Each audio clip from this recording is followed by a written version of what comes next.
प्यार से कहना धन काजी। हर एक स्थिति में अलग महसूस कराती है।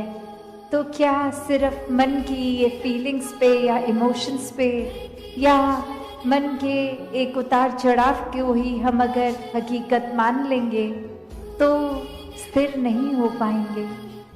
एक सदैव के लिए स्थिरता सहजता चाहिए, तो इस सत्य के साथ ही जुड़ना होगा। और वो सत्य ये ब्रह्म ज्ञान कि हर समय ये परमात्मा का एहसास, इसको पहले जानकर फिर इस पर पूरा विश्वास होना और विश्वास के साथ ही जीवन में भक्ति और आनंद आना। कैसे फिर जीवन में इस प्रभु के प्रति वो प्रेमा भक्ति की अवस्था एक शरीर से जुड़ी हुई, एक शॉर्ट टर्म, एक छोटे, एक कुछ सालों के लिए कम समय की एक सच्चाई नहीं, पर सदैव रहने वाली सच्चाई। कैसे फिर मन परिस्थितियों के साथ एंग्शियस नहीं होता, एक मन में ऐसे ख्याल नहीं आते जो बेचैन कर देते हैं, क्योंकि सब में ही ये परमात्मा का हाथ एक आशीर्वाद रूप ही दिखता है कि अभी अगर ये परिस्थिति आई है, जब जब जीवन में हमारे हिसाब से जीवन चल रहा है तब तो परमात्मा है, वरना एक नहीं कोई हमारे मुताबिक चीज़ चली तो परमात्मा को ही कोसते चले गए। परमात्मा से ये मन की एक शक की बात कि परमात्मा हो भी कि नहीं हो, अगर हो तो हमारी क्यों नहीं सुनते हो, एक हमारे ही शरीर में क्यों तकलीफ दी, एक हमें ही कोई धनहीन क्यों रखा, एक हमें ही ऐसी परेशानियां जीवन के इतने पड़ाव पे इतने लगातार क्यों दी। भक्त तो जानते हैं कि परमात्मा का होना ही सच्चाई है, परमात्मा द्वारा हर पल जीवन का ये प्रसाद रूप है। इसको अब कैसे निभाना है वो हम पे है, एक हमारी चेतनता उसको प्रयोग में लाना है कि कैसे एक कर्म जहाँ करने की आज़ादी है वहाँ किस तरह चुनाव करना है कि किस समय में कौन से कर्मों को करना है। और उत्तर बहुत ही सरल कि हम कर्म भी वो करते हैं जो हमारी सोच बन जाती है, जो चरित्र बन जाता है, जो बोली भाषा जैसी बन जाती है। तो बात वही कि जब ये परमात्मा को ही मन में बसाएंगे तो हर पल इसी का शुक्राना होगा, इसी का एहसास होगा और इसी परमात्मा के ऊपर जीवन आधारित होगा, तो कर्म भी बहुत पावन बन जाएंगे। एक पूरी दुनिया के लिए एक दिल से सेवा होगी, एक पूरी दुनिया के लिए जीवन बीतेंगे, सिर्फ एक अपने लिए सेल्फिश होके खुदगर्ज होके नहीं। पर अक्सर जो बात अहंकार की आती है वहाँ ये बात भी होती है कि जब किसी ने मान लिया कि सब कुछ तो हमें आता है, मैं हर चीज़ बखूबी करता हूँ, तो कोई भी चीज़, नई चीज़ या कोई पुरानी चीज़ को ठीक तरीके से सीखने की ये इच्छा कि इसको सीखा जाए, ये अहंकार की वजह से संभव नहीं हो पाता।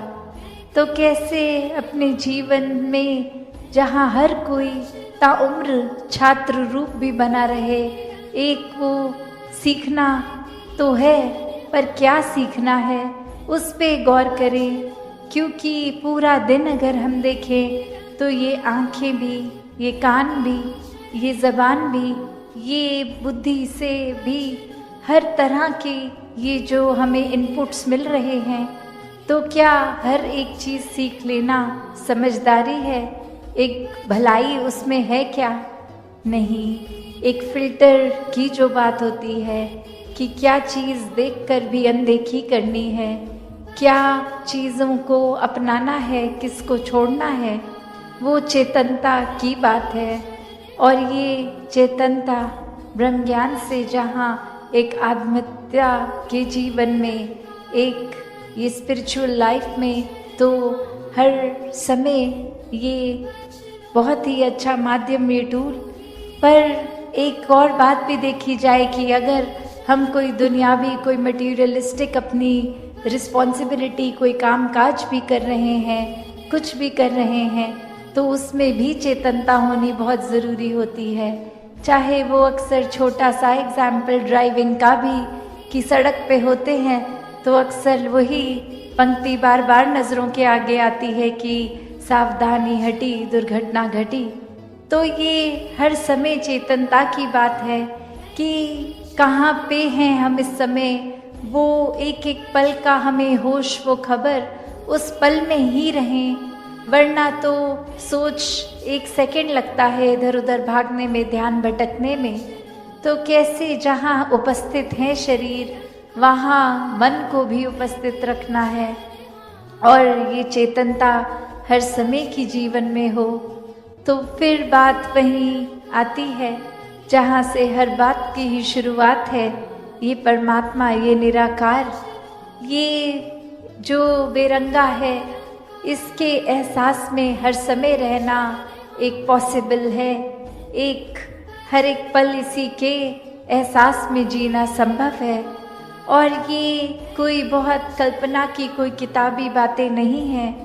हर कार्य करते हुए इसके ही एहसास में अगर रहा जाए तो ये परमात्मा हमारे जीवन में और गहराई से उतरता है। कैसे फिर जहाँ बात अभी जिक्र भी अहंकार का हुआ कि कैसे फिर मन हमारा अक्सर इतना ज़्यादा, किसी ने थोड़ी तारीफ क्या कर दी, वो ही बात में इतना अपने आप को श्रेष्ठ मानते हुए एक ऐसी विचारधारा के अंतर्गत रोज़ जीना, उठना, खाना, बैठना शुरू कि अब हमसे श्रेष्ठ तो कोई नहीं। हर एक जीवन में हमने सोसाइटी में कुछ मान सम्मान पा भी लिया, तो वो मान सम्मान एक किसी तरह की अपनी ही अहंकार का कारण बने नहीं। जहाँ जिस रूप में भी हम जीवन में प्लेस्ड हैं, वो हमारे लिए अहंकार का कारण नहीं, विनम्रता का कारण होना चाहिए। कि अगर कोई जिम्मेवारी किसी रूप में है, चाहे वो घर के ही छोटे यूनिट में, जिस तरह का भी, या समाज में, या कोई भी, तो वो एक हमें अपॉर्चुनिटी मिल रही है, मौका मिल रहा है और सेवा करने का, अंदर से अपने पात्र को और खाली करने का।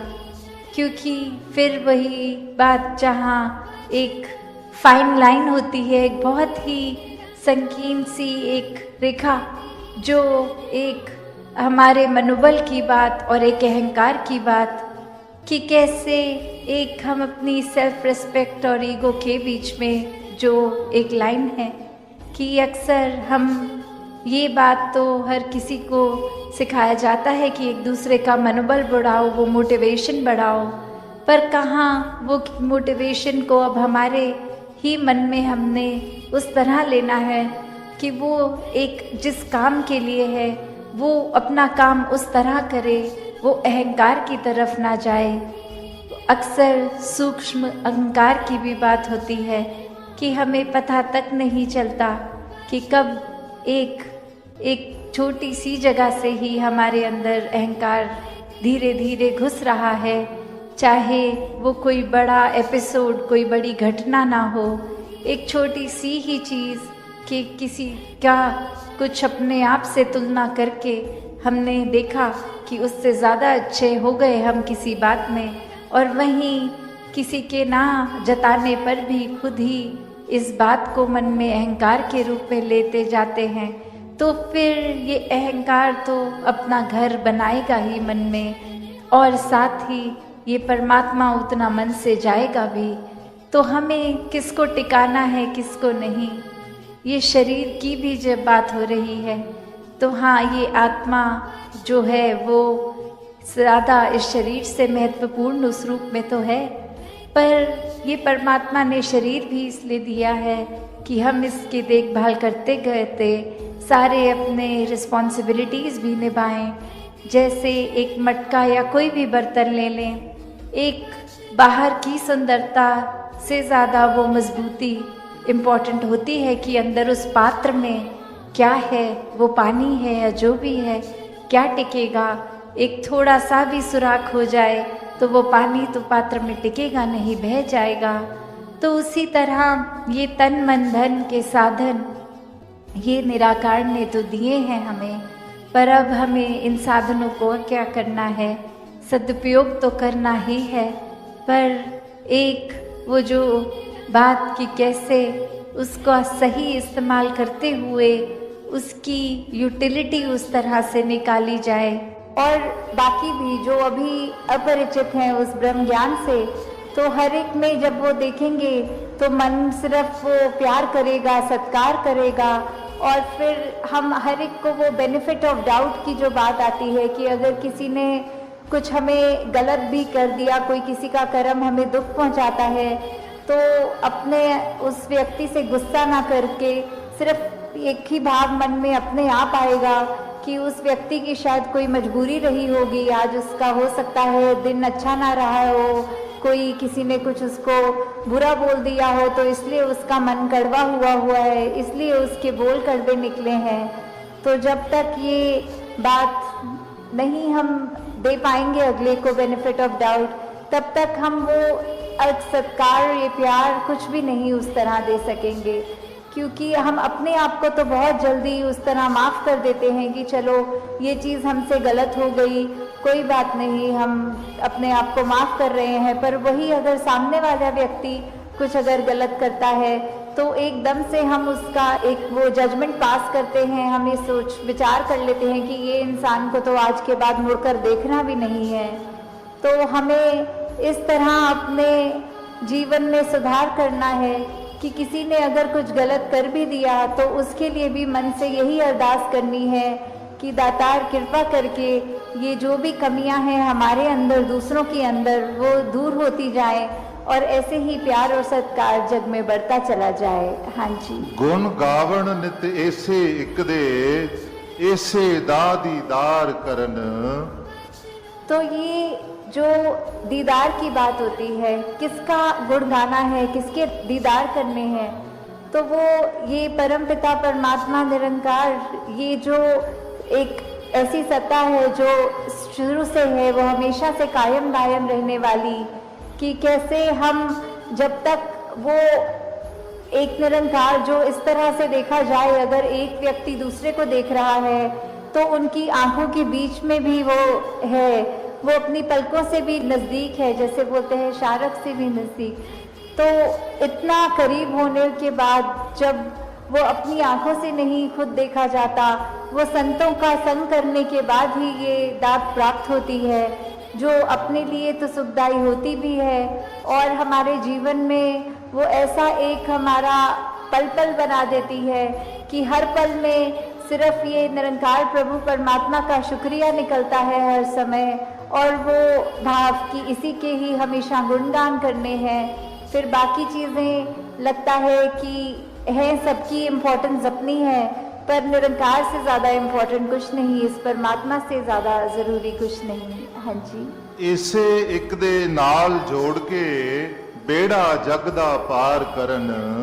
तो ये बेड़ा जग का इससे क्या मतलब हो रहा है? इससे सिर्फ यही बात कि हम जब जीवन काल की यात्रा अपनी जी रहे हैं तो उसमें हमें क्या एक ऐसा जो बोलते हैं कि एक परमानेंट चीज़ क्या है, कि जो सबसे मजबूत चीज़ जिसने वो स्थिर है, उसने कभी हमारे उतार चढ़ाव के साथ उतरना चढ़ना नहीं है। जैसे एक तूफान आता है तो हमें बोला जाता है कि कोई ऐसी चीज़ को पकड़ लो, जैसे पेड़ या कुछ जो अपना ज़मीन के अंदर इतनी मजबूती से जिसकी नींव गड़ी हो, ताकि वो हवा फिर हमें उड़ा नहीं सकती। हमने एक ऐसी स्थिर चीज़ को पकड़ लिया है जिसके कारण हम भी वो हवाएं हमको उड़ा के नहीं ले जा सकती। तो ऐसे ही जीवन में हम अपने जीवन को तब तक अपना अच्छे से जीवन जी सकेंगे जब तक हम ये निरंकार के साथ अपने मन से ना जुड़ें, तब तक वो एक जीवन भी हमारे उतार चढ़ावों के साथ फिर उथल पुथल मचाता है मन में। तो निरंकार का ही आसरा लेना है, निरंकार में ही अपनी श्रद्धा रखकर ये वो बात करनी है कि हमें ये अब जो स्थिर चीज़ मिल गई है, जो कभी एक सब किसी भी सिचुएशन में अपनी जगह से नहीं हिलती, तो हम फिर वो एक मजबूती का और सहारा लेते चलते जाते हैं और हमारा मन भी और सहारा पक्का करके एक विश्वास और बढ़ाकर फिर हमारे जीवन में ऐसे भी कोई कर्म नहीं हो पाते जो अपने लिए भी नुकसानदायक हों और औरों के लिए भी नुकसानदायक हों। हाँ जी। श्वास श्वास इस एक नू सिमरन दूजा कदे त्यागण ना।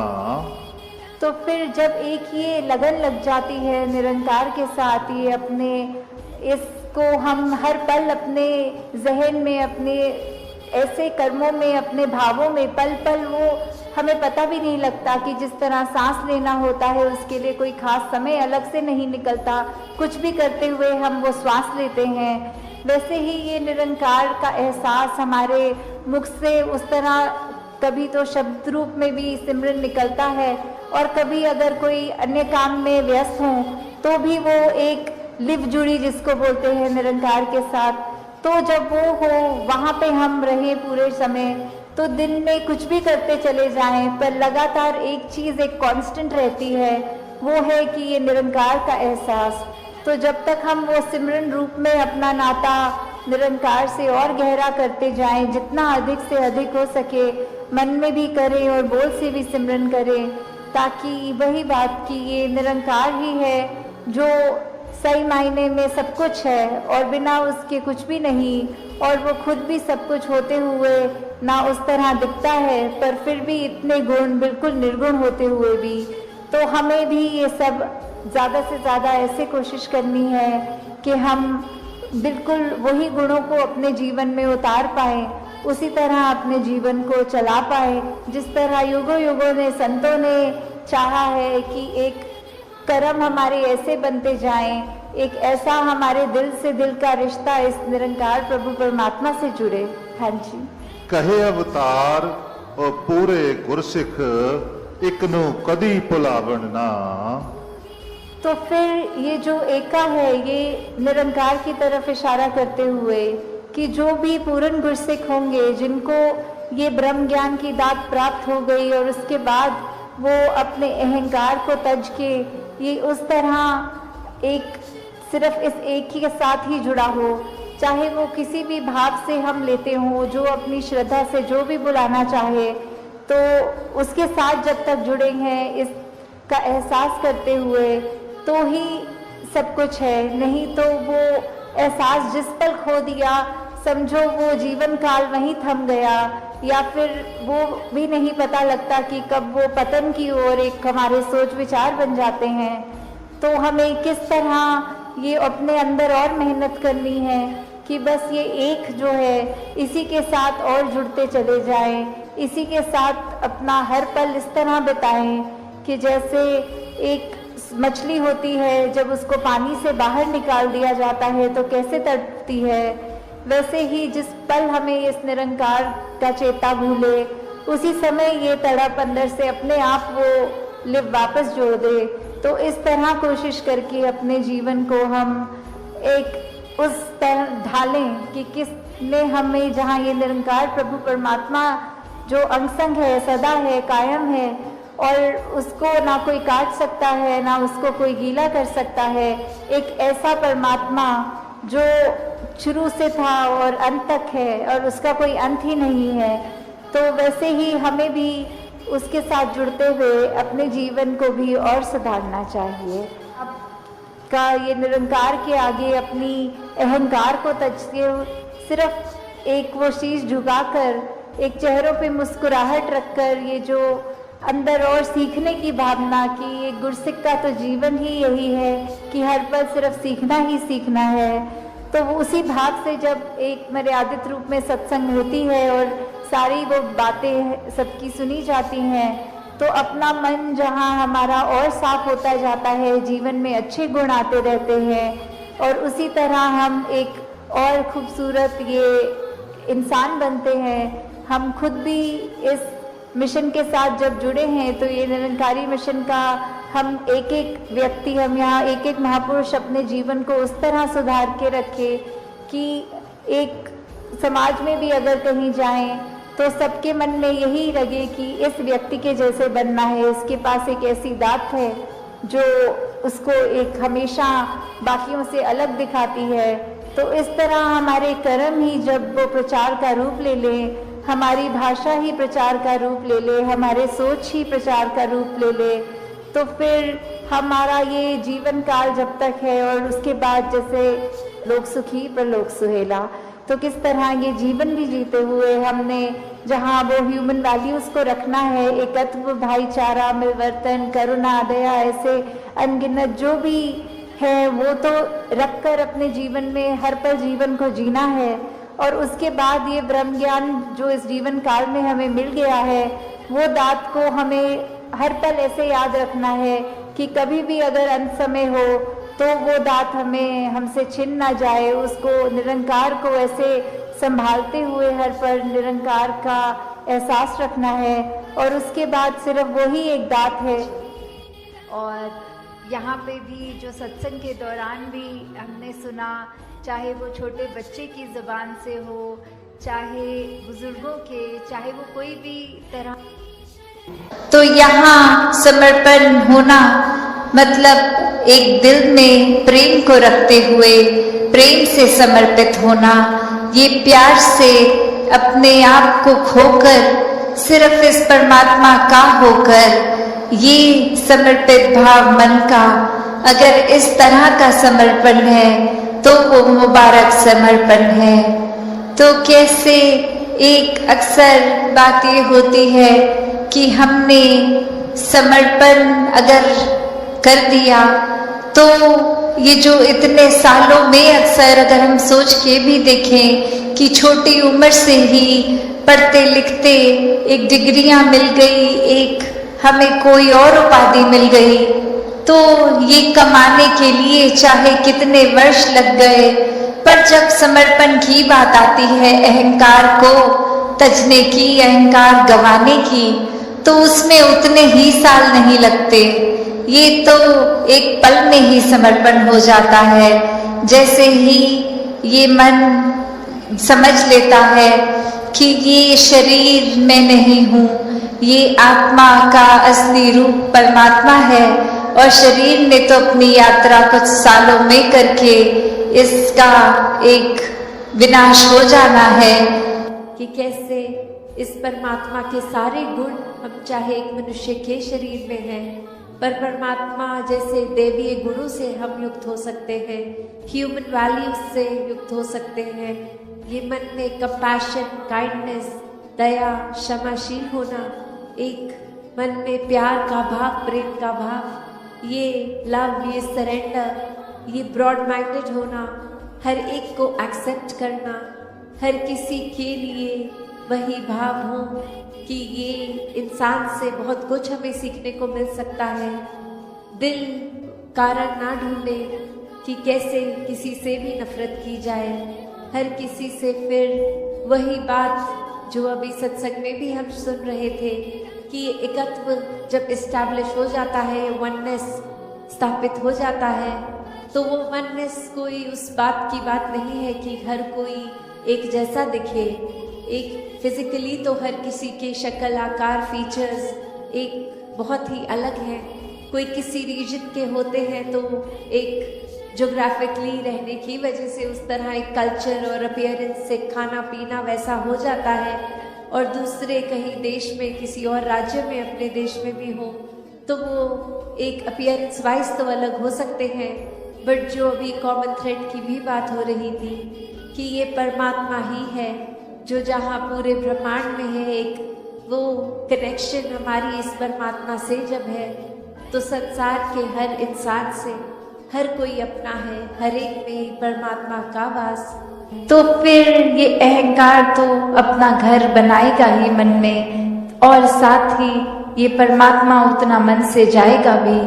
तो हमें किसको टिकाना है, किसको नहीं, ये शरीर की भी जब बात हो रही है तो हाँ, ये आत्मा जो है वो ज़्यादा इस शरीर से महत्वपूर्ण उस रूप में तो है, पर ये परमात्मा ने शरीर भी इसलिए दिया है कि हम इसकी देखभाल करते करते सारे अपने रिस्पॉन्सिबिलिटीज भी निभाएं। जैसे एक मटका या कोई भी बर्तन ले लें, एक बाहर की सुंदरता से ज्यादा वो मजबूती इम्पोर्टेंट होती है कि अंदर उस पात्र में क्या है, वो पानी है या जो भी है, क्या टिकेगा। एक थोड़ा सा भी सुराख हो जाए तो वो पानी तो पात्र में टिकेगा नहीं, बह जाएगा। तो उसी तरह ये तन मन धन के साधन ये निराकार ने तो दिए हैं हमें, पर अब हमें इन साधनों को क्या करना है, सदुपयोग तो करना ही है। पर एक वो जो बात कि कैसे उसका सही इस्तेमाल करते हुए उसकी यूटिलिटी उस तरह से निकाली जाए। तो जहाँ ये शरीर भी दिया है जिसमें एक इतनी कैपेसिटी, एक कैपेबिलिटी है, उसको पूरी तरह तो जीना है, एक संत मति के अनुसार पर जीना है। जो आप सबका सत्संग के प्रति, निरंकार के प्रति, सेवा के प्रति, सुमिरन के प्रति ये जो अपना एक मन है जो निरंकार में टिकाने वाली बात होती है, जो अपना असली रूप है हर एक का, उसकी पहचान करने तक की यात्रा ही नहीं है। सिर्फ एक बार जब ये रूबरू होकर इस प्रभु परमात्मा का ज्ञान ब्रह्म ज्ञान द्वारा आज हमें जब मिल जाता है तो उसके बाद जीवन को कैसे जीना है, वो सब बातें जो इस सत्संग रूप से हमें शिक्षा मिलती है उसको किस तरह अपने जीवन में अपनाना है। तो कैसे ये समय की बात है कि अपना यूज़ जो किया उसको इस प्रभु परमात्मा निरंकार के एहसास में बिताने वाली बात आ जाती है कि कैसे हमारा एक एक पल ये प्रभु परमात्मा निरंकार ने जो हमको बख्शा है उस पल को हम सदुपयोग करते हुए कि किस तरह हमारी इंटेंशन की बात होती है वो कि हमें सत्संग में आकर एक एक पल सिर्फ आकर बैठ के चले जाना नहीं, पर एक एक वक्ता चाहे छोटे बच्चे की ज़ुबान से था, बुज़ुर्ग की, बहन भाई जिनसे भी कविता रूप, गीत रूप, स्पीच रूप जो भी बोला सबने, वो एक एक वचन ऐसा था जो पूरे जीवन में एक इम्पैक्ट पॉजिटिव कर देता है। तो दातार कृपा करे कि ये ताउम्र हमारे जीवन में ये अच्छी बातें ये हमारे सिर्फ बोल तक नहीं रह जाए, कान में घुस के सिर्फ दूसरों को सुनाने के लिए नहीं रह जाए, बल्कि हमारी सोच में, हमारे व्यवहार में, हमारे कर्मों में भी झलके। तो बात वही कि सिर्फ सत्संग में आने का मतलब सिर्फ वो नहीं कि आए एक क्रिया रूप में बैठ गए, कुछ सुना भी, कुछ अनसुना किया, कुछ अपना ध्यान इधर उधर लगा लिया, भटका लिया, पर मूल को नहीं पकड़ा। मूल तो बस ये परमात्मा ही है। इस परमात्मा को जो पकड़ लेते हैं, मन में बसा लेते हैं, हर समय इसका दीदार करते हैं, एक एहसास में इसी निराकार के रहते हैं, तो वो ही वाकई ही संत है। उनका जीवन हर पल भक्तिमय है, वरना तो भक्तों के ऊपर ऐसे जीवन जीने के लिए उनका तो कारण था ये परमात्मा, पर दुनिया ने सिर्फ एक वो पकड़ लिया कि जिस तरह उन्होंने किया हम भी वही करेंगे, पर मूल नहीं पकड़ा, ये परमात्मा को जानने की जिज्ञासा नहीं अंदर रखी, इस परमात्मा को प्राप्त नहीं किया, तो फिर सिर्फ एक दिखावा, एक नकल रूप ही करना तो एक जीवन को सफल नहीं बनाया। क्योंकि वो एक उस तरह की बात है कि अगर कोई एक घाव है, चोट है, तो उसको पहले मरहम लगा के वो अपनी त्वचा को, स्किन को नॉर्मल करना है, वरना तो एक छुपाने के तौर पे ऊपर से मेकअप लगा के भी छुपा दिया जाता है। तो बात वही कि ये ऊपर की सुंदरता नहीं, ये अंदर से भी सुंदर होना है। ये हर किसी के अंतर मन की जो भटकन ये आत्मा की, ये सिर्फ और सिर्फ इसका समाधान ये परमात्मा ही है। जैसे ही इस परमात्मा को देख के भक्ति की शुरुआत की जा सकती है, उसी तरह फिर अपने मनों में और गुणों को भी अपनाया उसी पल से जाया जा सकता है। और वो फिर एक ऊपरी मेकअप की तरह अच्छा व्यवहार नहीं, एक अंदर से वो जिस तरह इस नाभि में खुशबू उस मृग के, तो वही अंदर से बाहर की सुंदरता तभी बनती है जब एक एक मानवीय गुण खुद बन जाते हैं। सत्संगत जी, धन्यवाद जी। ये श्वासों रूपी पूंजी मैं कहाँ लगाता चला गया हूँ? ये पूंजी है, ये सरमाया है, श्वास पूंजी। जरा सोचें, जरा सी सांस उखड़ने लगे, क्या क्या ख्याल आते हैं। कहीं ये सांस रुक ना जाए, मेरा अंत ना हो जाए, परिवार वालों का क्या होगा। जब सहज में श्वास चल रहे थे उस वक्त कोई ख्याल नहीं, उस वक्त चित चेते भी नहीं। श्वास उखड़ रहे हैं तो तब ध्यान आ रहा है, श्वासों की कीमत का एहसास हो रहा है। श्वास नगाड़ा कूच का बाजत है दिन रैन, के श्वास नगाड़ा कूच का बाजत है दिन रैन। ये नगाड़ा बज रहा है, नगाड़े बजते हैं। We often listen to drum beats. Our own breath is that drum which is beating day in and day out all the time. It is giving us message that this drum beating will stop somewhere suddenly.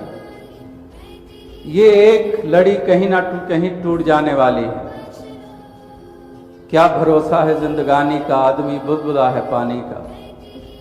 ये पता नहीं है कि कब ये लड़ी टूट जाने वाली है। तो कबीर जी कहते हैं कि श्वास नगाड़ा कूच का बाजत है दिन रैन। ये दिन रात नगाड़ा बज रहा है, लेकिन अगर तुम्हारे पास वो कान होते तो सुन लेते कि ये कूच का नगाड़ा बज रहा है। इंसान अगर पैदा हुए हो, हमेशा नहीं इस संसार में रहोगे, यहां से जाना ही होगा। यहां कोई हमेशा नहीं रहा है। गुरु पीर पैगंबर नहीं रहे, तुम कहां रहोगे।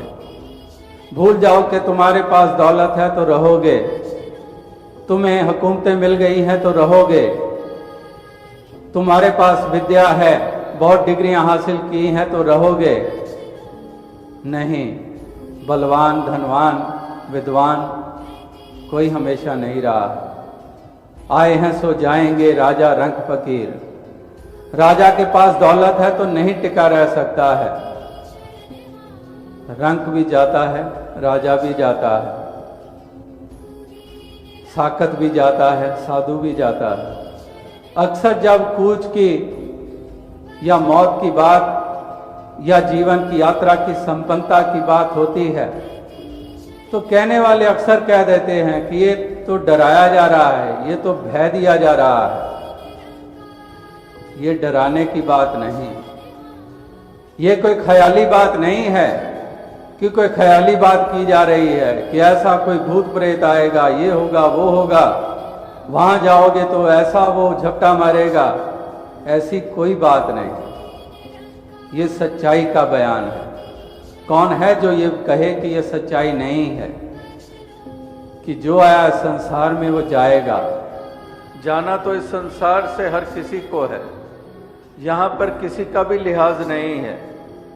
ये ऐसा विधान बना हुआ है कि यहाँ पर राम भी नहीं रहते और रावण भी नहीं रहता है। राम गयो रावण गयो जाका बहु परिवार, कहो नानक थे किछ नहीं सुपने जो संसार। कि राजा हो या रंक हो, पढ़ा हो या अनपढ़ा हो, निर्धन हो या धनवान हो, कोई भी हो, किसी के ऊपर भी, एक इंसान के ऊपर भी ये बात लागू नहीं कि उसका लिहाज है।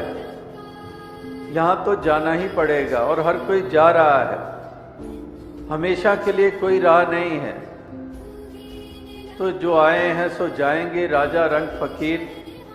कि जो आता है वो जाता भी है। उगा सो काटिए, फूला सो कुमलाए, जो बना सो गिर पड़े और जो आए सो जाए। कि ये तो ऐसा ही विधान है। लेकिन महापुरुष आज भी अपने वचनों में यही ये एहसास करा रहे थे कि वास्तविकता में हमने इस जीवन के मायने को मायने देने हैं। We have to give meaning to our lives. कि हमने अपने जीवन को सही मायनों में प्राण देने हैं। ये जिस्म के प्राण ही काफ़ी नहीं है कि हमारे प्राण हैं, हमारी श्वासें हैं, हमारी नब्ज़ है, हमारी धड़कनें हैं। इसलिए हम जिंदा हैं, इसलिए जीवन चल रहा है। महापुरुष कहते हैं कि ये असल जीवन नहीं है। इस जीवन को हमने सच्चे प्राण देने हैं, दिल को हमने सच्ची धड़कने देनी है। वो धड़कने जो प्यार के तहत धड़कती है, वो धड़कने जो दया और करुणा के तहत धड़कती हैं, दिलों को वो धड़कने देनी है। हमने जीवन को सच्चे प्राण देने हैं, वरना ये प्राण होते हुए भी हम प्राण रहित हैं, जिंदा होते हुए भी हम मृतक हैं, चलती फिरती लाशें हैं, जिंदादार गौर जिसको कहा जाता है। क्योंकि ऐसे जीवन को जीवन ही नहीं मानते हैं महापुरुष संत जन, वली गुरु पीर पैगंबर। वो जीवन की उनकी अपनी परिभाषा है, वो पैमाना और कसौटी कुछ और ही है। ये जीवन को वो जीवन नहीं मानते हैं कि तुम जिंदा हो, सांस ले रहे हो, धड़कनें चल रही हैं, तुम बालपन से किशोरावस्था और किशोरावस्था से जवानी की उम्र में और जवानी से बुजुर्गी तक पहुंच गए हो, इसलिए तुम जिंदा हो। महापुरुष कहते हैं कि ये जीवन नहीं है असल में। इस जीवन को भी हमने जीवन देना होता है, प्राण देने होते हैं। और वो जीवन तब कहलाता है जब वास्तविकता में इसी जीवन में हम वो उपलब्धि कर लेते हैं, जब इसी जीवन में हम मंजिल मकसूद को प्राप्त कर लेते हैं, जब इसी जीवन को हम वो दिशा दे देते हैं, जब हम वो चाल चलना शुरू कर देते हैं, तब सही मायनों में हमें ये जीवन हमारा जीवन कहलाता है। जब हम प्यार के साथ जीना शुरू कर देते हैं, जब हम एक दूसरे के दुख सुख में शामिल होने वाले बन जाते हैं, जब हम गिरे हुए को उठाने वाले बन जाते हैं, जब हम उजड़े हुए को बसाने वाले बन जाते हैं, जब हम रोते हुए को हंसाने वाले बन जाते हैं, तब वास्तविकता में ये मान लिया जाता है कि इसने जीवन का सलीका प्राप्त कर लिया है, इसने जीवन जीने का ढंग प्राप्त कर लिया है, इसने सही मायने में जीवन को मायने दे दिए हैं। तो इस तरह से ज़रूरत ये संसार भर में इसकी है, हर युग में इसकी ज़रूरत रही है और आज भी इसी की ज़रूरत है। तो दुनिया में हर कोई मुसाफिर है, जो आता है वो जाता है, आए हैं सो जाएंगे राजा रंग फकीर, कि जो आते हैं उनको जाना भी है। उगा हो सो काटिए, फूला सो कोमलाए, जो बना सो गिर पड़े और जो आया सो जाए। तो जो उगता है वो कुम्हलाता भी है, उगा हो सो काटिए, जो उगता है वो काटते भी हैं, फूला सो कुम्हलाए, वो भी कुम्हला जाते हैं फूल पौधे, जो बना सो गिर पड़े, जो बनता है वो गिर भी जाता है, मकान गिर जाते हैं, महल गिर जाते हैं, कितने कितने आलीशान महल और आज खंडर बने हुए हैं। जो बना सो गिर पड़े और जो आया सो जाए। जो दुनिया में आता है उसको जाना भी है। जब जन्म मिलता है वो एक सिक्के का एक पहलू और दूसरा पहलू कि उसने जाना भी है। हमेशा यहाँ पर नहीं रहना किसी ने भी। राम गयो रावण गयो जा का बहु परिवार, कि नाम मर्यादा पुरुषोत्तम राम जी का शरीर हमें देखने को मिल रहा है, और रावण जो सोने की लंका का मालिक है, शरीर उसका भी नहीं रहा। तो राम गयो रावण गयो जा का बहु परिवार, कहो नानक थिर किछ नहीं सुपने जो संसार। यानी कि वही बात, जो आए हैं सो जाएंगे राजा रंग फकीर। तो हर किसी को जाना है, कोई हमेशा नहीं रहने वाला है। तो इसलिए महापुरुष कहते हैं कि बाजी जीत लो। इस संसार में आए हो तो जान लो कि मुसाफिर हो। डड्डा डेरा है नहीं, ये तुम्हारा डेरा नहीं है। जैसे एक कोई साधु किसी महल में गया, और महल में गया तो वहां पर बहुत कीमती सामान पड़े हुए, आलीशान पदार्थ वहां पर वस्तुएं पड़ी हुई, कहाँ कहाँ से दुनिया के किस किस कंट्री से वो एंटीक्स और कितने कितने वो वस्तुएं वहाँ पर कीमती पड़ी हुई। तो इतना आलीशान संगमरमर का बना हुआ, तो वो महात्मा कहने लगा, वाह कमाल की सराय है।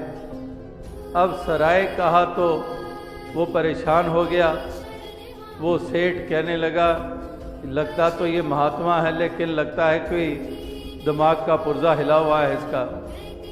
ये इतना आलीशान मकान, अरबों का बना हुआ, अरबों की वस्तुएं पड़ी हुई, और ये सराय कह रहा है। तो उसने कहा, महात्मा सराय नहीं, ये घर है।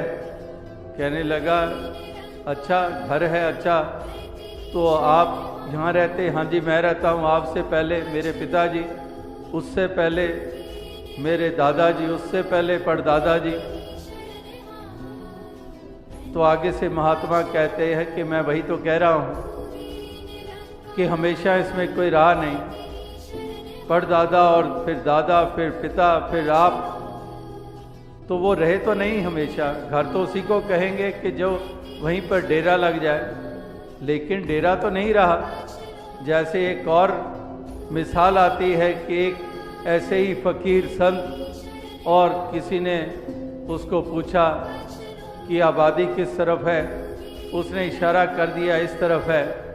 वो उस तरफ चला गया। इंसान चला तो गया, वापस लौट भी आया, और लौटा तो इतना लाल पीला गुस्से में उस फकीर को कहने लगा, मैंने आपसे पूछा था कि आबादी किधर है, तो आपने इस तरफ इशारा किया, मैं उधर गया, वहां तो कब्रिस्तान था। तो वो आबादी मैंने पूछी थी। तो वो फकीर कहने लगा, मैंने ठीक ही तो बताया था, असल में तो आबादी यही थी, वहां से तो उजड़कर यहीं आकर बसते हैं। जब भी ये जीवन का सफर तय होता है यहीं आकर बसते हैं। मैंने तो आबादी का ही रास्ता बताया। तो कहने का भाव क्या है कि महापुरुष संत जन ये सच्चाई सामने रखते हैं। ये नहीं कि कोई डराने के लिए, भय देने के लिए, ये केवल आईना रखते हैं सामने सत्य रूपी, कि नशे में इतना चूर ना हो जाओ कि भूल जाओ कि तुम भी यहाँ पर कुछ समय के लिए हो। 4 दिनों की चांदनी और फिर अंधेरी रात है, कि ये हमेशा ये सिलसिले चलते नहीं रहने हैं। कोई भी हमेशा नहीं रहा है, हर किसी को जाना है। इसलिए इंसानों जन्म लेने के बाद और यहाँ से रवानगी होने से पहले जो बीच का वक्फा है, इसमें वो कदम उठा लो कि तुम इस संसार में भी यश के पात्र बनो और अगले जहान यानी कि परलोक भी तुम्हारा सुहेला हो जाए। इस हरि की दरगाह में भी तुम्हें शर्मिंदगी ना उठानी पड़े। यहाँ पर वो काम कर गुजरो और वो यहीं पर करने होंगे। लोक में ही वो कदम उठाने होंगे, पर लोक को संवारने के लिए भी। दोनों जहान यहीं संवरेंगे। इस संसार से रुखसत हो जाने के बाद नहीं, वो यहीं पर कदम उठाने होंगे। इसलिए महापुरुष कहते हैं कि ये लम्हे ये कीमती हैं, ये पल कीमती हैं, ये श्वास कीमती है, एक एक लम्हा कीमती है, एक एक पल कीमती है। जब ये श्वास उखड़ते हैं तब हमें एहसास होता है कि कितने कीमती हैं। जब बड़े आराम से हम सांस ले रहे होते हैं तो इन श्वासों की कदर नहीं होती है। ज़रा सा कोई दम घुटना शुरू हो तो हम छटपटाते हैं, कोई गला ही दबा दे हमारा, छटपटाते हैं, कोई पानी में ही गोते आने शुरू हो जाए तो छटपटाते हैं। और जब आराम से सांस ले रहे थे तो इन श्वासों की कोई कदर ना थी। तो एक एक श्वास की कीमत है, इसकी कदर करना जान ले, और वो कदर करेंगे तो इसकी कीमत का एहसास होगा। फिर इनको व्यर्थ नहीं गंवाएंगे, फिर इनको हम एक पाप दुष्कर्म करते हुए नई लम्हों को बिताएंगे। ये श्वास लेंगे तो हम नेकी करते हुए इन श्वासों को लेंगे। दूसरों के काम आते हुए हम इन श्वासों को लेंगे, दूसरों को खुशी देते हुए हम इन श्वासों को लेंगे।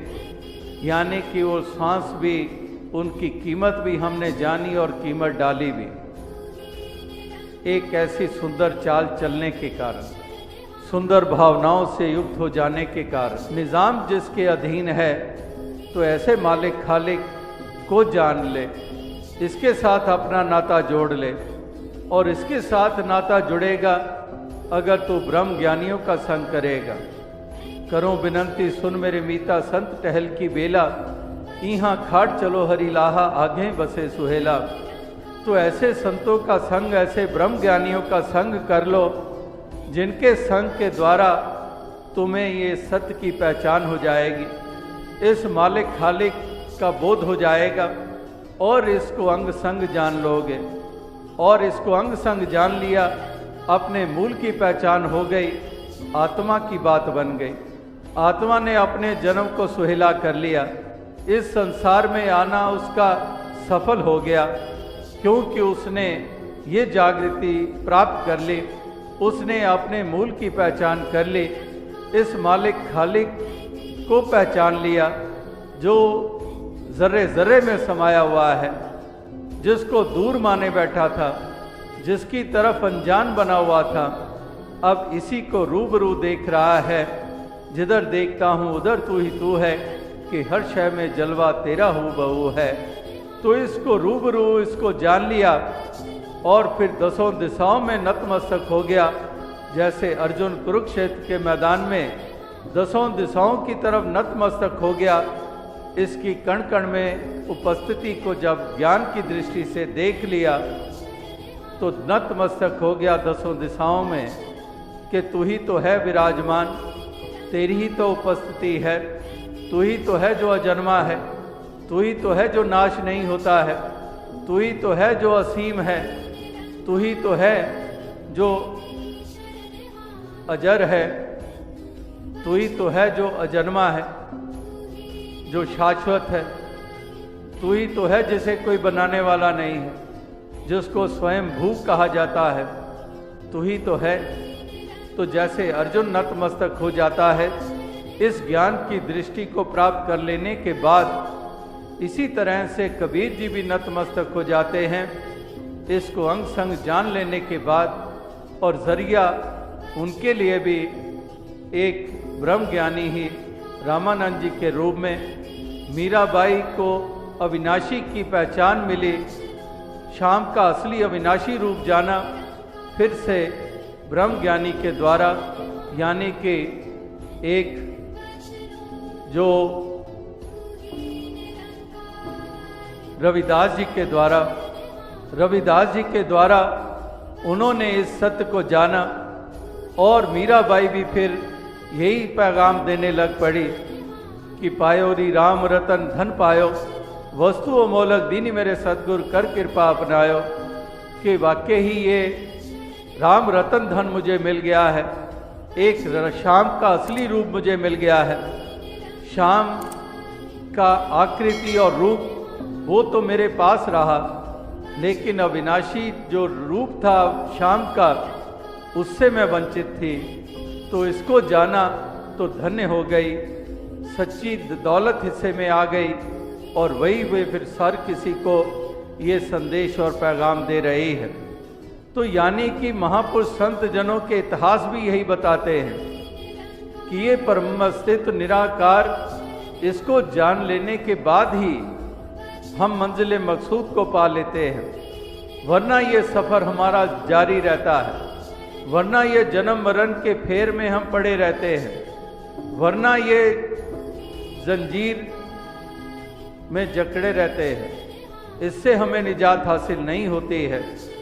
तो इसलिए महापुरुष कहते हैं कि ये काम कर लो जो लाजिम है, इस सत्य को जान लो, इस ईश्वर का बोध हासिल कर लो, और जो फिर इसको जान जाते हैं उनकी तमाम दूरियां समाप्त हो जाती हैं। जिसको दूर माने बैठे थे, जितना करीब खुदा है उतना करीब ना कोई, लेकिन समझ उन्हीं को आई जिन पे रहमत हुई, कि जितना करीब खुदा है उतना करीब ना कोई।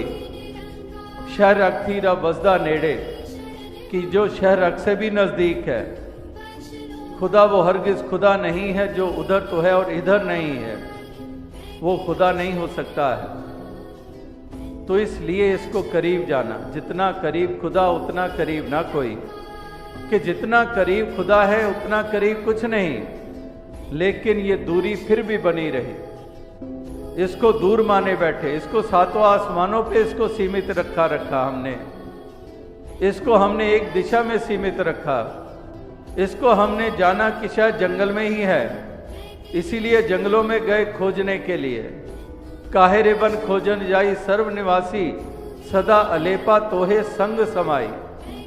कि कहाँ बनों में खोजने जा रहे हो, मोको कहाँ ढूंढे बंदे मैं तो तेरे पास में। कि मुझे कहाँ ढूंढ रहे हो, जंगलों में वीरानों में कहाँ ढूंढ रहे हो, मैं तो तेरे पास में। सर्वनिवासी सदा अलेपा तोहे संग समाई, कि तेरे संग है। तो इस तरह से इसको करीब जान ले, और जो इसको करीब जान लेता है यानी कि खुदा से दूरी मिट गई। और जब खुदा से दूरी मिट गई तो फिर इसके बंदों से भी दूरी मिट गई। इससे समीपता नहीं बनी थी, इससे नाता नहीं जुड़ा था, इसलिए इसके बंदों से भी दूरी बनी हुई थी। इसलिए हमने इन बंदों से भी फासले बनाए हुए थे। तू पंजाबी है, मैं सिंधी हूँ, मैं गुजराती हूँ, तू राजस्थानी है, मैं हिंदुस्तानी हूँ, तू पाकिस्तानी है। इस तरह से तू चीनी है, तू जापानी है, तू अमेरिकन है, तू यूरोपियन है, तू अरबी है, तू फारसी है। इस तरह से ये दूरियां बनी हुई थी। मैं ब्राह्मण हूँ, तू क्षत्रिय है, तू वैश्य है, तू हरिजन है इत्यादि। इस तरह से ये दूरियां बनी हुई थी। जैसे कल भी कहा कि रंग नस्ल के लिहाज से भी दूरियां, तो जब खुदा से नज़दीकत बन गई तो फिर इंसानों के दरमियान भी दूरियां मिट गई। तो इसलिए इस खुदा से नज़दीकत बन जाए ताकि इंसानों से भी नज़दीकत बन जाए, और फिर इंसानों से नज़दीकत बन गई तो फिर असली इबादत हमारी हो गई। जब इंसानों से प्यार करना हम सीख गए, इनसे फासले मिटा दिए, इनको गले लगा लिया, ये नहीं देखा कि ये पगड़ी वाला है कि टोपी वाला है, इनको हमने गले लगा लिया, जान लिया कि ये मेरे ही परिवार का अंग है, खुदा के ही परिवार का अंग है। जो वसुदैव कुटुंबकम का जिक्र है, जो पहला सबक है किताबे हिदा का कि मखलूक सारी है कुंभा खुदा का, अब वो अवस्था बन गई है, अब नज़दीकत बन गई है, अब ये दूरी बाकी नहीं रही। तो जब इंसानों से दूरी मिट गई, इंसानों से प्यार करना हमने सीख लिया, तो फिर यानी कि सही मायनों में खुदा की बंदगी और इबादत हो गई। जैसे वो शायर ने कहा है कि सर झुकाने से नमाज तो अदा हो जाती है, लेकिन इबादत के लिए दिल झुकाने पड़ते हैं। कि केवल सर झुका लिया तो नमाज तो हो गई अदा, लेकिन सच्ची इबादत, सच्ची बंदगी के लिए तो दिल झुकाने पड़ते हैं। और दिल वही झुकते हैं जिनमें प्यार बसता है, जिनमें प्रेम बसता है, वही झुकते हैं। वरना तो अहम से भरे होते हैं, अभिमान से भरे होते हैं, अहंकार से भरे होते हैं। मैं क्यों इसके करीब जाऊं, मैं क्यों इसको अपनाऊं, ये मेरे से नीचा, मैं ऊंचा, मेरा मजहब ऊंचा, इसका मजहब नीचा, मेरा पैगंबर ऊंचा, इसका नीचा। इस तरह से मेरी जाति ऊंची, इसकी जाति नीची। इस तरह से अहम में चूर रहते हैं। जैसे वो शायर का फिर एक शेर ध्यान में आया कि आदमी के बारे में ये बात समझने वाली है कि सर जितना भरा हुआ है दिल उतना ही खाली है। कि जितना इसका सर भरा हुआ है यानी कि अभिमान से भरा हुआ है, दिल इतना ही खाली है, दिल बिल्कुल खाली है। जैसे कि एक कोई वीरान जगह है, खंडर है, दिल बिल्कुल खाली है। क्योंकि सर भरा हुआ है, और जिसके सर भरे होते हैं वही सर फिरे होते हैं। तो इसलिए महापुरुष संत जन यही एक संदेश देते हैं कि इस खुदा से नज़दीकत बना लें, इस मालिक खालिक से नज़दीकत बना लें और इसके बंदों से नज़दीकत बना लें, और सच्ची इबादत, सच्ची बंदगी हो जाएगी। और कोई तरीका नहीं है, और कोई ज़रिया नहीं है। तो इसलिए इन बंदों से प्यार करना हम सीख जाएं और प्यार का जहान हम बसाते चले जाएं। चारों तरफ प्यार के तराने हों, चारों तरफ प्रेम के नगमे हो, चारों तरफ प्यार की ठंडी फुहार हो। इस प्रकार से ये सलीका, ये जीवन का, ये हर किसी को आ जाए, यही एक शुभकामना, यही प्रार्थना, यही एक अरदास की जा रही है। साथ ही साथ वो संदेश भी दिए जा रहे हैं, वो मरम भी बताई जा रही है, वो ढंग भी बताया जा रहा है, वो रास्ता भी दर्शाया जा रहा है कि जिस रास्ते पे चलने से, जिन भावनाओं से युक्त होने से हे इंसान तेरा म्यार ऊंचा होगा, तो उसी रास्ते पे चल निकल, उन्हीं भावनाओं से युक्त हो जा और अपना ये सफ़र जो है ये जीवन का मुबारक बना ले। ये तुम्हारा संसार में आना भी मुबारक, तुम्हारा संसार में रहना भी मुबारक, और जब संसार से रुखसत हो जाओगे तो तब भी अपना यश छोड़कर जाओगे, एक दूसरों के लिए प्रेरणा का कारण बनकर जाओगे। तो ये काम कर गुजरो, ये कदम उठाओ।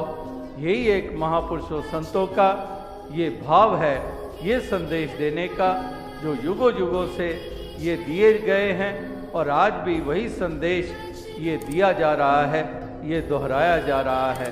तो और साथ संगत दास और अधिक शब्दों का सहारा नहीं लेगा, इन्हीं शब्दों से आपसे इजाज़त चाहेगा, इस प्रार्थना के साथ कि दातार ऐसी कृपा करे, सबको तौफीक बख्शे, ताकि सभी समय रहते हुए ही ये कदम उठा लें, सत्य से नाता जोड़ लें, अपनी पहचान बना लें, बंदों की कदर कर लें, प्यार से व्यवहार कर लें, और एक नेकी के साथ इस जीवन के सफ़र को तय करते चले जाएं, एक निर्मल और शुद्ध भावनाओं से युक्त होकर एक महक की महक चारों तरफ फैलाते चले जाएं, और कभी भी भूलकर उस रास्ते पे ना चलें जो विनाश वाला रास्ता है, जो पतन वाला रास्ता है। उस रास्ते पे हरगिज़ ना चला जाए, रास्ता वही अख्तियार किया जाए जो ऊंचाइयों तक ले जाने वाला है, जो लोक और परलोक संवारने वाला है। उसी डगर पर चलें, उसी रास्ते पे चलें, और यही एक मंतव्य, यही मकसद था इस समागम का भी। तो दास इन्हीं शब्दों से आपसे इजाज़त चाहेगा, जो कल और आज सुंदर एक आनंदमय वातावरण आपने स्थापित किया, तो ऐसे ही वातावरण जगह जगह पर स्थापित होते चले जाएं, धरती के हर जर्रे पर स्थापित होते चले जाएं, जहां पर केवल और केवल महक की महक हो, कोई दुर्गंध ना हो, महक हो प्यार की, एक महक हो, एक खुशबू हो, ऐसे प्रेम की। क्या भजन सिमरन करने से दुख दूर होते हैं? सत्संगत जी, आशा करता हूँ निरंकार की कृपा से आप सभी अच्छे हो गए, स्वस्थ हो। सत्संगत जी, आप जी के चरणों में बहुत ही सुंदर विचार जिसका विषय है, क्या भजन सिमरन करने से दुख दूर होते हैं? क्या यह बात सच्ची है? तो आइए सत्संगत जी जानते हैं इस प्रेरणादायक कहानी के माध्यम से। सत्संगत जी,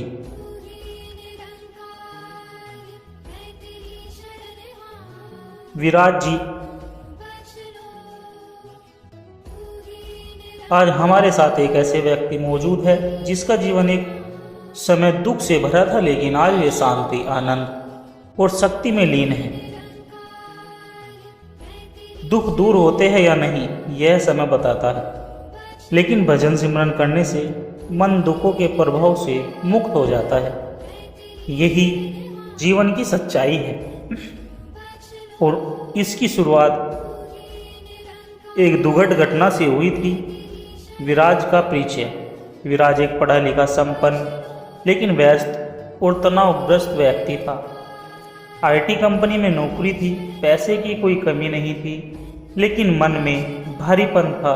रिश्ते बिगड़ रहे थे, माता पिता से दूरियां, पत्नी से अनबन, नींद गायब। एक दिन अचानक दुर्घटना में उसके माता पिता का निधन हो गया।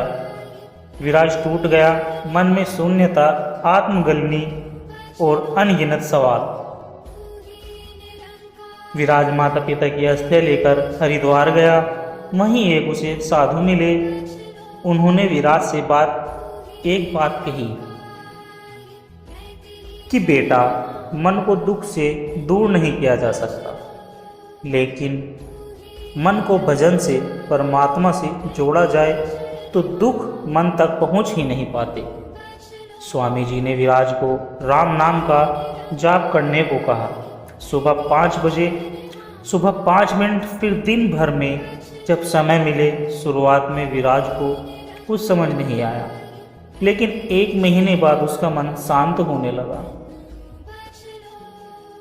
विराज रोज भजन सुनता, सुमिरन करता और धीरे धीरे उसके मन का बोझ हल्का होने लगा। वह ऑफिस में भी शांत रहने लगा। रिश्तों में सुधार होने लगा। एक दिन उसने जाना, दुख जीवन में रहेंगे, लेकिन मन अगर भजन में लगा रहे तो दुख बाहर ही रह जाते हैं, भीतर नहीं घुसते। आज विराज एक एनजीओ चला रहा है, जहां वह लोगों को सिखाता है कि सच्चा सुख बाहर नहीं, भजन सिमरन के भीतर छुपा है।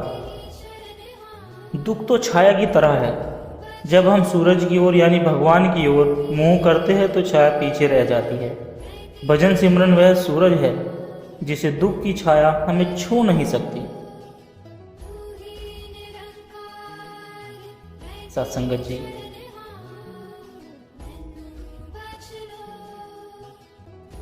दर्द की दवा भजन सिमरन। अगर किसी डॉक्टर के पास वो दवा हो जो दुख मिटा दे, तो क्या तुम उसे लेना जाओगे? यह सवाल संत अच्युतानंद ने अपने प्रवचन में पूछा था। सभी सन्न रह गए, किसी ने कोई जवाब नहीं दिया। और वहीं सभा में एक व्यक्ति बैठा था जिसका नाम था राघव, जो नास्तिक था, भजन कीर्तन में बिल्कुल भी विश्वास नहीं करता था। उसे लगता था दुख की दवा ये सब ढकोसलेबाजी है। लेकिन यही राघव 1 साल के अंदर भजन सिमरन में ऐसा डूबा कि एक संत बन गया। जिसने उसे देखा वही बोल पड़ा, इसका दुख सच में मिट गया। सत्संग जी, आज हम सुनेंगे राघव की एक सच्ची और अनोखी यात्रा, जो सिर्फ भगवान के नाम से शुरू हुई और उसे पूरी तरह बदल गई।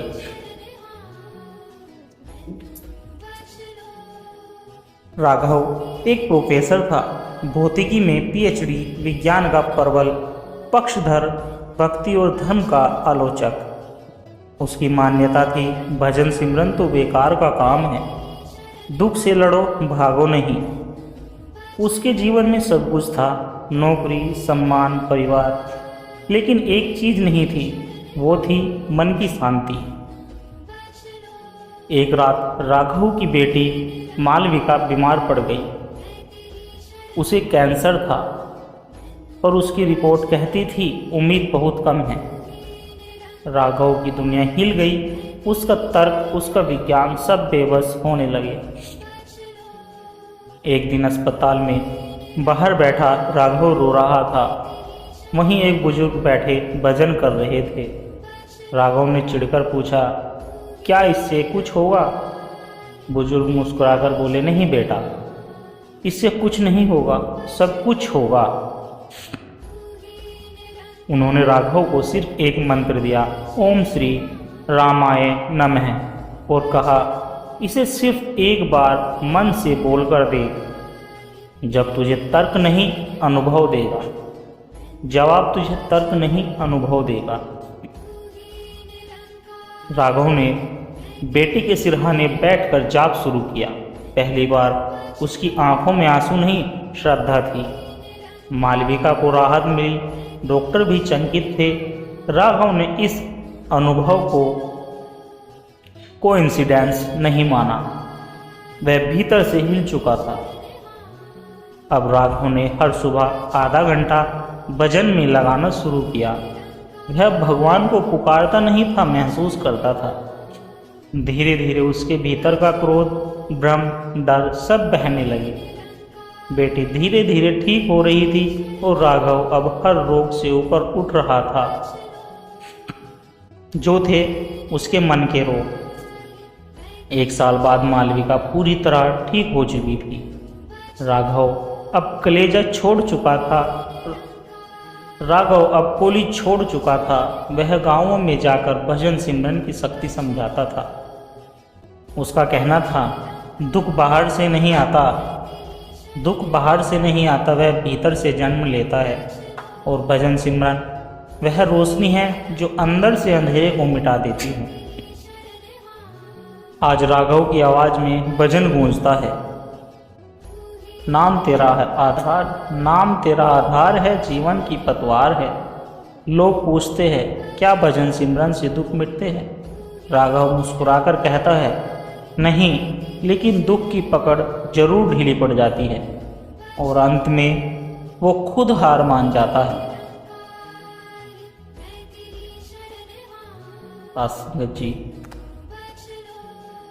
साथ संगत जी, भगवान और बालक, यह कहानी मासूम भक्ति, विश्वास और ईश्वर के प्रति अडिग प्रेम को दर्शाती है, जो किसी भी तर्क या उम्र या परिस्थिति से ऊपर होता है।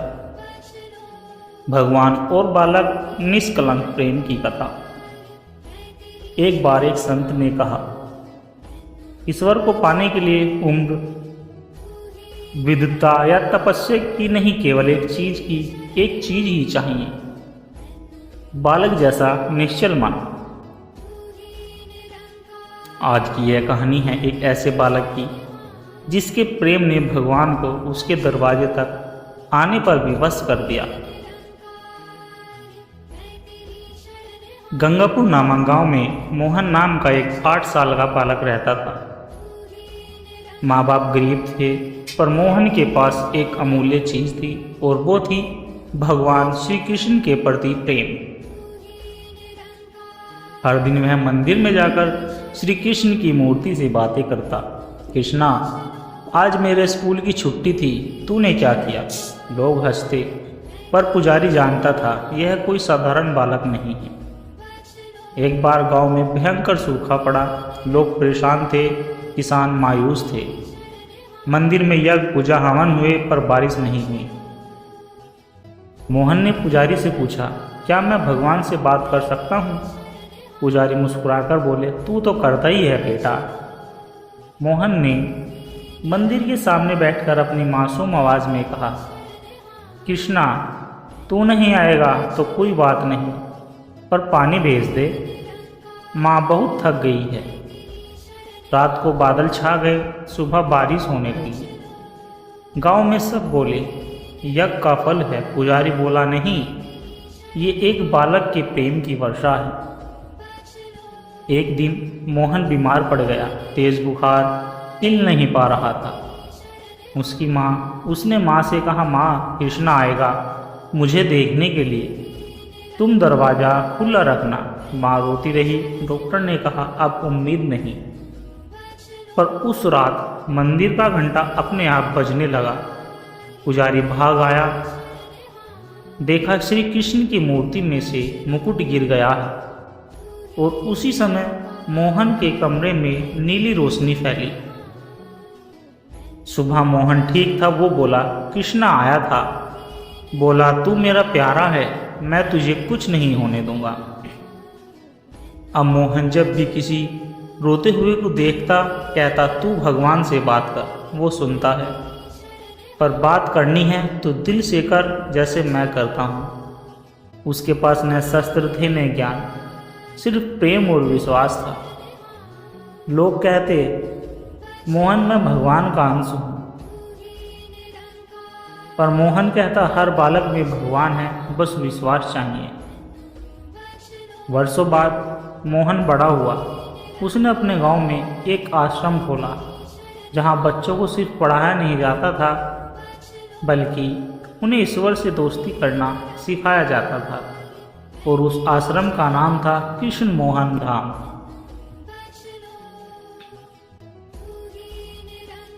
सत्संगत जी से हमें यह संदेश मिलता है कि भगवान को पाने के लिए तर्क नहीं, प्रेम चाहिए।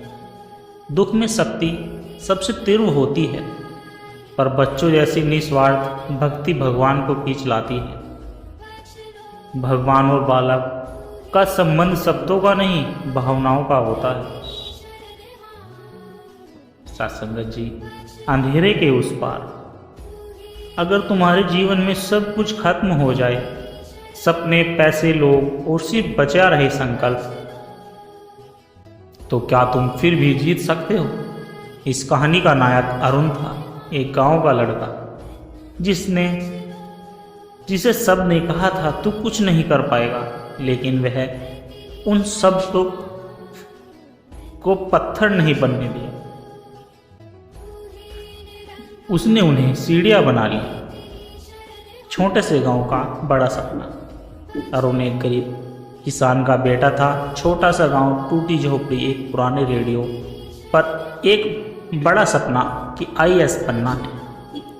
गांव वाले हंसते थे, तेरे जैसे लड़के सिर्फ हल चलाते हैं, फार्म नहीं भरते। पर माँ ने कहा, बेटा तेरे सपनों से बड़ा कोई खेत नहीं, उसमें मेहनत वो। अरुण शहर पढ़ने गया, झुग्गी में रहा, पकोड़े बेचे, चाय पर देर रात तक पढ़ाई की। कई बार भूखा सोया, किताबें उधार ली, हंसी उड़ी, पर रुका नहीं। पहला प्रयास असफल, दूसरा प्रयास प्री निकला, मेंस में फेल, तीसरे प्रयास में पिता की मृत्यु। अरुण टूट गया, घर लौट आया, पढ़ाई छोड़ दी, माँ भी चुप थी। एक दिन उसने पिता की डायरी में एक पंक्ति पढ़ी, मेरा बेटा एक दिन दुनिया को दिखाएगा कि किसान का बेटा भी कलम से क्रांति ला सकता है। बस वही रात उसकी जिंदगी की सुबह बन गई।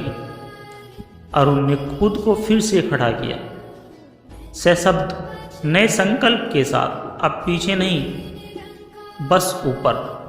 इस साल की तपस्या बिना किसी शोर के।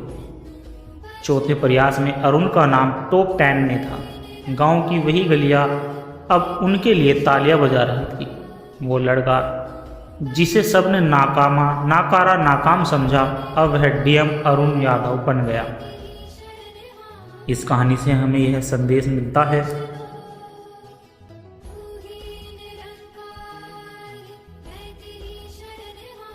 हार जरूरी है लेकिन रुकना नहीं। जीवन में जीतने के लिए जरूरी नहीं कि रास्ता आसान हो, मन मजबूत होना चाहिए।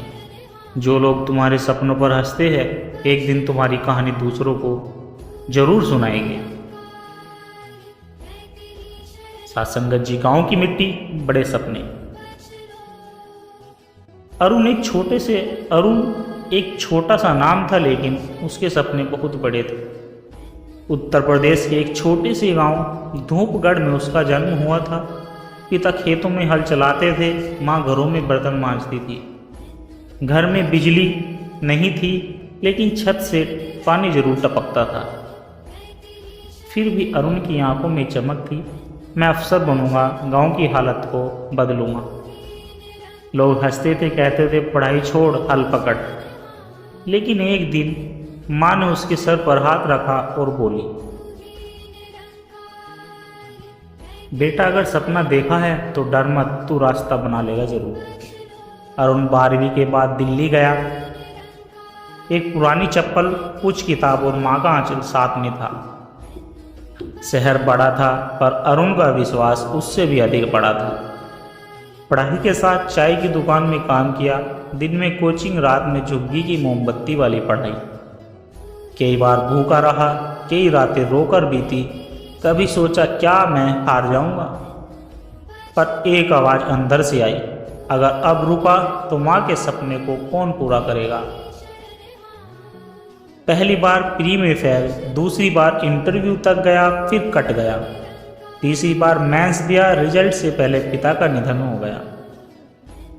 घर लौटा, सब कुछ छोड़ दिया, माँ चुप थी और अरुण टूटा हुआ था। एक दिन बक्से से पिता की पुरानी डायरी मिली जिसमें लिखा हुआ था, मेरा अरुण एक दिन देश का नाम रोशन जरूर करेगा, वह खेत की मिट्टी से उठकर आसमान छुएगा। उसी रात अरुण ने कसम खाई, अब रुकना नहीं, चाहे कुछ भी हो जाए। चौथी बार की तैयारी उसने दिल और ज्ञान से, जान से की। हर दिन 12 से 14 घंटे पढ़ाई और कोई बहाना नहीं। मित्रों से दूर, शोर से दूर, सिर्फ एक ही लक्ष्य, फरवरी की ठंड, सुबह यूपीएससी का रिजल्ट आया।